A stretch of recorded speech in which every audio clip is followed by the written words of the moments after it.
ये नाम जप की बहुत रसमयी स्थिति जागृत शीघ्र हो जाएगी यदि आप ऐसे जपें। और जिस दिन नाम का रंग चढ़ा तो देख लेना कुछ अच्छा नहीं लगेगा।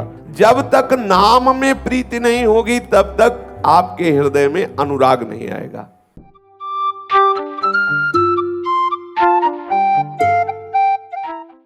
पर अत्यंत दुर्लभ बात यह है कि तुम अपने प्रयास से श्री कृष्ण अनुराग को प्राप्त नहीं कर सकते। इसीलिए हमारे यहां रसिकों ने कहा है कि चाहे जितना प्रयास करके देख लो, बिना रसिक कृपा के ये प्रेम का अंकुरण नहीं होता। रे मन रसिकन संग बिन रंच न उपजय प्रेम। रंच मात्र भी हृदय में प्रेम नहीं आएगा। प्रिया प्रीतम के चरणों में जो अनुराग है वो तो केवल अनुरागी जनों से ही आएगा। उद्धव जी महाज्ञानी है, पर गोपी जनों की चरण धूलि प्राप्त होने पर ही वो श्री कृष्ण अनुराग में डूबे। महाप्रभु चैतन्य देव कह रहे हैं कि सर्वश्रेष्ठ है श्री कृष्ण चरणों का अनुराग, पर वो किसी प्रयास से नहीं होता। ये अत्यंत दुर्लभ प्रेम रस, ये महान प्रेम लक्षणा भक्ति, सब जगह सब अवस्थाओं में सर्वकाल में व्याप्त जो श्री हरि हैं उनसे अनुराग होना, ये केवल केवल नाम प्रेम से होता है। और नाम प्रेम भजन न होई संग बिनु, भजन बिना नहीं प्रेम, भजन न सेनी प्रेम की बहुत से रस ग्रंथों में वर्णन आया है। बहुत महिमामयी बात है। जब तक नाम में प्रीति नहीं होगी तब तक आपके हृदय में अनुराग नहीं आएगा। और नाम जापक रसिकों का, भगवत प्रेमी महात्माओं का जब तक संग नहीं होगा तब तक नाम में प्रेम नहीं हो सकता। भजन न होई संग बिनु, और भजन बिना नहीं प्रेम, छिनहु भजन न छाड़िए धरिए यह ध्रुव नेम। नाम कीर्तन, नाम रटन, इसमें सच्ची बात, ये अनुभव की बात कह रहे हैं। काली देह में पूज्यपाद श्री जगदीश बाबा के यहाँ श्रीधर बाबा रहते थे। गुरु कृपा से उनकी श्री चरण सेवा का सौभाग्य मिला, तो जब उनकी कुटिया में जाते तो हृदय में अपने आप गुरुमंत्र ऐसे चलने लगता जैसे मशीन से चलाया जा रहा हो, क्योंकि इतने जप के परमाणु पूज्यपाद बाबा के थे कि वहां सेवा के लिए उनके चरण दबाना, उनके पास बैठने मात्र से हृदय में विकलता होती है। ऐसे मंत्र ऐसा लगता है जैसे कोई मशीन चल रही है हृदय में, बार बार बार ऐसे मन, और बस एक ही प्रेरणा, सब छोड़ो नाम जप करो, सब छोड़ो। क्यों? क्योंकि वो पूर्ण नामनिष्ठ महात्मा, नामनिष्ठ महापुरुषों का संग हृदय में नाम प्रेम पैदा कर देता है। सर्वत्र से आसक्ति हटाकर नाम इतना प्यारा लगे, और जिस दिन नाम का रंग चढ़ा तो देख लेना कुछ अच्छा नहीं लगेगा। प्रिय से प्रिय मित्र जब आपसे मिलने आएगा तो आपको जलन पैदा हो जाएगी, कब जाए, मेरे से बात न करे, मेरा नाम छूट जाएगा। और ऐसा जी व्याकुल होने लगता है और हृदय में लगता है कुछ ऐसा हो जाए जिससे मेरे से कोई न मिले, कुछ ऐसा हो जाए जिससे कोई हमें प्यार न करे, कोई हमसे बात न करे, नाम छूट रहा है। इसीलिए तो फिर वो एकांत सेवी वनवासी होने लगता है। कहीं घाट में, गुफा में, एकांत में ऐसी जगह बैठे जहां कोई आता जाता ना हो, अपने प्रीतम का नाम निरंतर रटे, कोई बाधा ना पड़े। व्याकुलता पैदा हो जाती है। कोई फल फूल नहीं कि उसके हृदय में नाम जपेंगे तो ये हो, नहीं, इतनी विकलता नाम की है कि वो जी नहीं सकता नाम के बिना। आहा, नाम के बिना जी नहीं, उसको कोई फल नहीं चाहिए। सच्ची मानिए, उस दशा में ये नहीं रहता कि मेरे को परम पद मिलेगा, मेरे को भगवत प्राप्ति, कुछ नहीं। वो बस एक ही बात मांगता है, नाम न छूट जाए, ये नाम न छूट जाए। बार बार नाम की आवृत्ति से ऐसा उन्मत्तता, ऐसा नशा चढ़ता है, सब फीका लगने लगता है। महाप्रभु चैतन्य देव कह रहे, एकमात्र नाम से ही भगवत प्रेम प्राप्त होता है। और वो नाम जापक संतों के संग से ही जिह्वा में निरंतर स्फुरित होता है। नाम जापक संतों का संग ना हो तो भजन घसीटने पर भी नहीं होता। देख लो आप लोग। और जहां हम संतों की सभा में बैठते तो उमगन होती, बस नाम जप करूं, बस सब छोड़ूं, नाम जप करूं, ऐसा होता है। पर होता क्या है कि फिर कुसंग हो जाता है तो फिर भावना दब जाती है और विषय चिंतन में हम राजी होने लगते हैं। नाम का ही श्रवण, नाम का ही कीर्तन, ये नाम जप की बहुत रसमयी स्थिति जागृत शीघ्र हो जाएगी यदि आप ऐसे जपे। नाम दिखाई देना चाहिए, ऐसा अभ्यास करें। थोड़ा संख्या कम होगी लेकिन बहुत जल्दी लाभ देगा। जैसे आप आंख खोले हुए या आंख मूंदे हुए सुंदर सुंदर रंगों से भरिए, मानो अपने को राधा बोलना है, सुंदर रंगों से भर रहे राधा, और वही कान में सुनाई दे रहा राधा राधा राधा। आप देखो अगर रोने न लगो तो कहना, ऐसा लगेगा कि हृदय फट रहा। थोड़ी देर तो विषय जलन ये सब परेशान करेंगे, लेकिन एक सीमा है, इसके बाद ये सब नष्ट हो जाते हैं। पर ये इस पद्धति में मन लगेगा नहीं, उबेगा, भागेगा, आपको परेशान करेगा। नहीं नहीं, ऐसे नहीं जपना। नहीं, वो जपने में राजी अगर हो सकता है तो इस विषय में राजी हो। टीवी चला दो, फिर माला चल रहा, फिर वो राजी रहे। दो लोग बैठो बात करो, फिर राजी रहेगा। हाँ, कुछ ऐसे बाहर बहिर्मुख होते हुए, क्योंकि वो अपने को बचाना चाहता है। यदि सीधे ऐसे नाम जप करे कि मानो मंत्र है तो एक एक अक्षर मात्रा आराम से, हमें कोई किसी को दिखाना नहीं कि हमने इतने जपा। सब जप का फल है उसमें डूबना। एक नाम हम अगर 2 मिनट में बोलते हैं तो हमें कोई घाटे की बात नहीं। आराम से राधा, आराम से बार बार बार बार राधा राधा। वो मन राजी नहीं होगा, लेकिन अगर ऐसे राजी कर लिया तो बहुत शीघ्र वो स्थिति आएगी जिस स्थिति में जीव उन्मत्त हो जाता है। आनंद का ऐसा अनुभव होता है कि उसे फिर कुछ सुहाई नहीं देता। आप देख लेना, अगर कुछ घंटे आप ऐसा अभ्यास कर ले तो 24 घंटे वो अभ्यास आपके हृदय में नाम को जागृत रखेगा। देख लेना, ये अनुभव की बात कह रहा हूं। आप बराबर ऐसा अभ्यास, आप गणना पे ना जाइए, आप चिंतन पे जाइए। एक एक बड़ा सुखद है, बड़ा सुखद। देखना आपका हृदय ऐसा विकल होने लगेगा कि कोई मेरे से बात न करे। आपको लगेगा ऐसी जगह बैठूं जहां कोई आवाज न सुनाई दे, क्योंकि वो चिंतन न छूटने पावे। फिर तो अभ्यास जब दृढ़ हो जाता है तो हजारों के बीच में बात करो तो नाम दिव्य रूप से चमकता रहता है। वो मंत्र दिव्य रूप से चमकता रहता है, और झांक के देखो तो मंत्र ऐसे चल रहा है जैसे मशीन में, हाँ, ऐसे बार बार ऐसे रहट में वो पानी की आती है। गांव में जैसे होता था, बैल घुमाते थे, वो अपने आप चल रहा है बार बार ऐसे ऐसे ऐसे ही ये चलता रहता है बार बार मंत्र। कितना आनंद, अपार सुख जब देखता है। मैं कर नहीं रहा लेकिन हो रहा है, जिसे अजपा जाप कहते हैं। मैं कर नहीं रहा हूं, अब उसके हृदय में बार बार उन्मत्तता आई। मैं जीत गया, लाडली जी ने जिता दिया। बिना प्रयास के निरंतर भजन चल रहा है। आप शयन कर रहे, जरा सी चेतना खुली, देखा मंत्र चल रहा है। आप बैठे, देखा बिना प्रयास के मंत्र चल रहा है, नाम चल रहा है। आनंद में, यही आनंद वृत्ति समस्त दोषों से रहित करके उसे निर्दोष ब्रह्म स्वरूप बना देती है, भगवत स्वरूप बना देती है।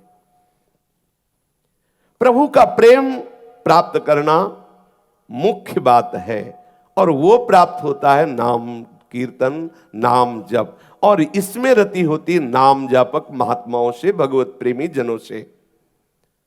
सब उपाय, सब साधनाएं, सब आश्रय जब तक आप परित्याग नहीं करेंगे तब तक नाम में प्रीति नहीं होगी।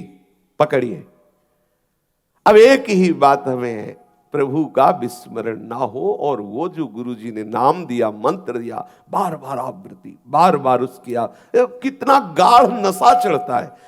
ऐसे खोपड़ी में ऐसा लगता है कुछ घूम रहा है, एक मादकता चढ़ती, एक मतलब अब वो वाणी की सामर्थ्य नहीं कि शब्दावली से उस स्थिति को बोला जा सके। बड़ा जिस आनंद की वृत्ति के लिए हम तड़पते रहे हैं, विषयों में खोजते रहे हैं, भटकते रहे हैं, नाना प्रकार के दंड भोगते रहे हैं उस आनंद की खोज के लिए, पर गलत जगह खोजते रहे। लौटो, नाम देखो, नाम में कैसी खुमारी चढ़ती, कैसी उन्मत्तता आती है, कैसे प्रभु छुप सकते हैं। देख लो, नाम जापक को चाह करनी नहीं पड़ती, प्रभु चाह रूप से बैठ जाते हैं, प्रभु रूप प्रकाशित कर देते हैं, अपने आप वो सब होने लगता है। आप पकड़ो, केवल नाम को पकड़ो। भगवत कृपा तुम्हारे ऊपर बहुत है। देखो, महाप्रभु कह रहे हैं श्री रूप जी से, तुम्हारे ऊपर भगवत कृपा बहुत है, और अहेतुकी है। कोई हेतु नहीं कि तुम्हारे ऐसी कोई साधना बनी हो कि भगवत कृपा है। अहेतुकी कृपा प्रभु की बरस रही है। एक मोटी सी पहचान तुम्हें बता रहा हूं, तुम उससे समझ जाओगे कि प्रभु की अहेतुकी कृपा तुम्हें कैसे भक्ति के मार्ग में घसीट रही है। देखो श्रीमद् भागवत में भगवान कपिल देव स्वयं वर्णन करते हैं, मद गुण श्रुति मात्रेण मयि सर्व गुहाशय मनोगति रविच्छिन्ना यथा गंगाम भसोम बुधौ। देखो भगवत कृपा का स्वरूप, जब भगवत प्रेमी महात्माओं का मिलन हो तो जान लेना भगवत कृपा प्रमाणित हो गई कि मेरे ऊपर है। जैसे विभीषण जी कह रहे, अब मोहि भाव भरोस हनुमंता, बिनु हरि कृपा मिले नहीं संता। और जब संत मिले तो अखंड स्मृति जागृत हो जानी चाहिए, यही संत की पहचान है।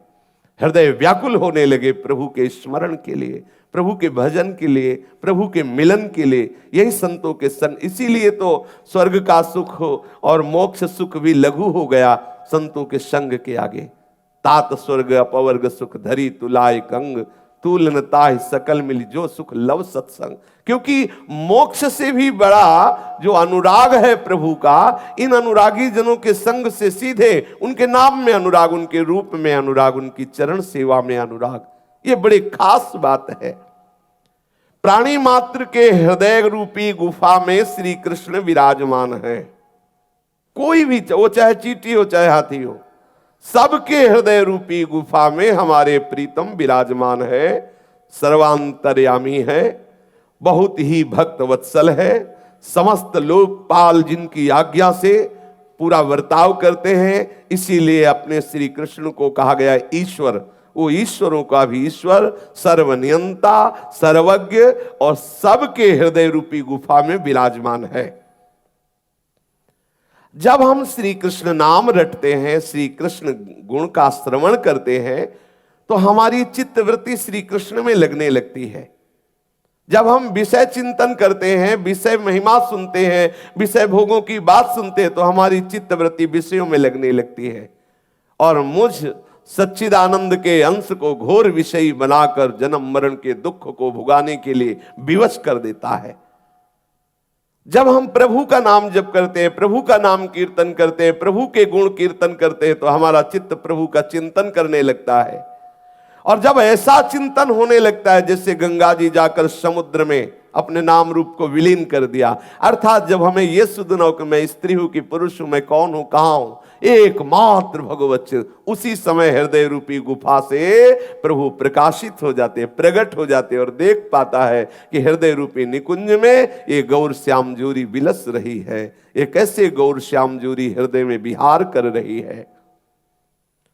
पर मन की गति अविच्छिन्न रूप से, अखंड रूप से प्रभु में निरंतर लगने लगे, तब प्रभु का प्रकाश होता है हृदय में। है सबके हृदय में है, पर जब तक हमारा ऐसा चिंतन नहीं होगा, पकड़ने की बात है, अखंड चिंतन, निरंतर चिंतन, अन्य कोई चिंतन आए ही ना, तब तक प्रभु प्रकाशित नहीं होंगे हृदय में, ऐसा शास्त्र कहता है।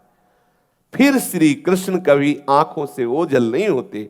एक बार हृदय रूपी गुफा से निकलकर प्रकाशित हुए, फिर ऐसा नहीं कि थोड़ी देर प्रकाशित हुए बस चले गए, फिर कभी नहीं। फिर तो निरंतर वो उन्हीं के संग खेलता है, उन्हीं की लीलाओं में सम्मिलित हो जाता है, उन्हीं की सेवा सुख में मगन रहता है।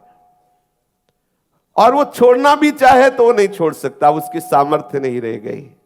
और प्रभु से ऐसे पकड़ लेते हैं कि प्रभु भी उसके बिना नहीं रह सकते। जैसे भक्त प्रभु के बिना नहीं रह सकता, तो प्रभु भी ऐसे आसक्त हो जाते हैं अपने भक्त पे। अहम भक्त पराधीन हूं, साधु है मेरा हृदय, मैं साधु का हृदय हूं। अब दो रह ही नहीं गए, कहने को है भक्त और ईश्वर, भक्त और प्रभु, लेकिन वास्तविक जो प्रभु है वही भक्त हो गया, जो भक्त है वही प्रभु। अब दो नहीं रह गए, क्योंकि उसका सब कुछ प्रभुमय हो गया। आरंभ में साधना में जो साधन भक्ति, उसमें थोड़ी परेशानी होती है। ये जो आरंभ में अपने लोग हैं ना, तो ये जलन, वो वासनाएं और ऐसा माया प्रपंच रचती है, बाहर पूछो मत। वो आप बड़े आनंद से जा रहे, कोई मिला प्रणाम, थोड़ी सी ऐसी दवा डाल दी, अब चिंतन बदल गए, ये क्या बोल रहा था, ऐसा क्यों बोला, ये मिला ही क्यों। वो मिलेंगे, प्रभु की माया भेजेगी, जाओ प्रणाम, पहले साष्टांग प्रणाम करेंगे तो आपको लगेगा, जहां साष्टांग और कैसे, बस वो छोड़ दिया बूंद। हाँ, अगर आप बचना चाहते हो तो साष्टांग प्रणाम जब होने लगे तो समझना कोई दवा डालने आया है। वो चाहे जैसी भी भावना से कोई न कोई ऐसा जो हमारे अनन्य चिंतन में बाध, इसलिए सावधान हो जाओ और उदासीनता बाहर से रखते हुए अंदर से अपने चिंतन को संभालो। अगर उस समय चूक गए तो खाली समय में डाल देगा अपनी बात। अब जब भजन में बैठोगे पहले उस बात को डिलीट करना होगा, नहीं बार बार वो आकर के विक्षेप डालती रहेगी। और साधक जब बहुतों से ऐसे मिलता है तो केवल विक्षेप ही रह जाता है, चिंतन गायब हो जाता है। इसलिए सावधान, बहुत सावधानी, बहुत बड़ी कृपा होगा। और ये होगा, बहुत होगा, इतना होगा कि रोना पड़ता है एकांत में, क्या करूं, हम तो नहीं चाहते, पर वो पर ही काटने पड़ेंगे। इसलिए उदासीन अति रही गोसाई, हर समय गंभीर खिन्न, जाहि परम प्रिय खिन्न, बाहर से उदासीन, किसी की सहसा हिम्मत न पड़े आपको टोकने की, ऐसा स्वभाव, गंभीर चिंतन परायण। अपने हम पूज्य श्री सदगुरुदेव भगवान को देखा, जा रहे हैं बस ग्रीवा झुकी हुई, प्रणाम नमस्कार श्री हरिवंश, वो तो अब तो मुस्कुरा करने नहीं कुछ भी, बस बहुत ऐसे कर दिया, ऐसे कर, बस देखा ही नहीं। फिर प्रश्न करो, बोलो कुछ भी, महाराज पधारना, कुछ भी, कोई मतलब नहीं, वो अपनी धुनी में चले जा रहे। और सब जानते हैं कि भगवत मार्ग का पथिक है, इसलिए कितना भी कैसे भी उनके प्रति बुरा भाव नहीं होता। ये लगता है कि वो अपने भाव में डूबे। अगर कहीं व्यवहार संभालने के लिए बोला तो कोई न कोई बात, कोई न कोई ऐसा जो हमारे अखंड चिंतन में बाधा पहुंचावे। साधक को सावधान रहना चाहिए। आरंभ में साधन भक्ति में रति भक्ति तक पहुंचने के लिए थोड़ा परेशानी है। अगर आप अपने को प्रपंच शून्य करते हुए हृदय में भावना बढ़ाते चले जाएं तो साधन भक्ति से रति भक्ति आती है, और रति भक्ति से शुद्धा प्रेम स्वरूपा भक्ति का जागरण होता है। रति भक्ति में प्रारंभ में जैसे शांत है, दास्य है, सख्य है, वात्सल्य है, मधुर रति, अगर इसमें प्रवेश हुआ तो प्रारंभ में सावधानी की जरूरत है। और जब यही रति प्रेमाशक्ति के रूप में बदल जाती है, मानो जैसे कोई सख्य भाव का है तो प्रारंभ में सख्य भाव में रति हो रही हो थोड़ी गई है, और जब वो सखा स्वरूप को प्राप्त हो गया फिर तो कोई विघ्न की बात ही नहीं। जब प्रेम का प्रादुर्भाव हुआ फिर कोई विघ्न प्रेमी को परास्त नहीं कर सकता। पर रति तक परेशानी है, जब तक हमारी पूर्ण रति नहीं हो रही हमारे भाव में। जैसे अपने लोग सहचरी भाव के हैं लेकिन भावना कर रहे हैं, कोई सहचरी स्थिति तो आई नहीं, तो आपको गिरा सकता है कोई भी। लेकिन जो सहचरी स्वरूप को प्राप्त हो चुके अब गिरने का सवाल ही नहीं, क्योंकि जो गिरने वाला मसाला था अंदर वो सब खत्म। अब केवल प्रिया प्रीतम के रूप का चिंतन, उनकी सेवा का चिंतन, उनकी लीला गुणों में डूबा हुआ। बाहर कुछ भी हो वहां पहुंचेगा ही नहीं। जहां उसकी स्थिति है उस स्थिति में ये कोई भी आकर्षण पहुंचता ही नहीं है। महाप्रभु ने कहा कि जैसे शांत रस परिपक्व तब माना जाएगा जब श्री सुखदेव जी, जनक जी आदि जैसी स्थिति शांत रस की हो। बहुत दुर्लभ स्थिति, शांत रस कोई साधारण है। जनक जी की स्थिति, श्री सुखदेव जी की स्थिति, ये शांत रस के सिद्ध महापुरुष है। शांत रति के ये सिद्ध महापुरुष हैं। और दास्य रस के अनेक उपासक हुए हैं, भक्तजन हुए हैं, जैसे श्री हनुमान जी महाराज, लक्ष्मण जी महाराज, ये सब दास्य भक्त। और भी बहुत से भक्त हुए हैं। कुछ भक्त सखा भाव से, अर्जुन, ग्वालवाल आदि, और भी बहुत से भक्त हुए हैं जो सखा भाव से, वात्सल्य भाव के सिद्ध स्वरूप, जैसे यशोदा मैया लाला से प्रेम करती, ठीक वैसे ही जैसे भगवान वल्लभाचार्य जी के परिकर में पाए गए ये भाव। पूर्ण नंद यशोदा के भाव से मगन होकर ठाकुर को अपना पुत्र मानकर दुलार करना। अगर प्रभु के प्रति भगवत्ता का बोध है तो पुत्र नहीं मानता, और जब पुत्र मान लिया तो भगवत्ता का बोध नहीं। ठाकुर जी भी डरते थे जब गोविंद स्वामी कहते कि अभी चलो गोसाई जी से शिकायत करेंगे तो कांपने लगते थे। बहुत दुलार कर, मत कहना, नहीं डांट लगेगी, मत कहना। भगवान है, भगवान थोड़ी है, उनके लिए उनका लाला है। भगवत्ता का बोध अगर रहा तो लाला भाव सिद्ध नहीं होगा, और लाल भाव से मेरा बेटा भाव सिद्ध हुआ तो भगवत्ता नहीं। कोई भी कुछ भी वर्णन करे, उसको रहेगा मेरे ही तो लाला है ना, मेरे ही तो बेटा है ना। अपने भाव को दृढ़ता पूर्वक पकड़ ले तो उसमें रति हो जाती है। रति होते ही प्रेम का प्रादुर्भाव होता है, वो विशुद्ध प्रेम जो हमें वास्तविक उस स्वरूप में स्थित कर देगा। जैसे सखा तो वास्तविक अपने को देखोगे, दिव्य चिदानंद सखा स्वरूप होकर श्री ठाकुर जी के साथ खेल रहे हैं।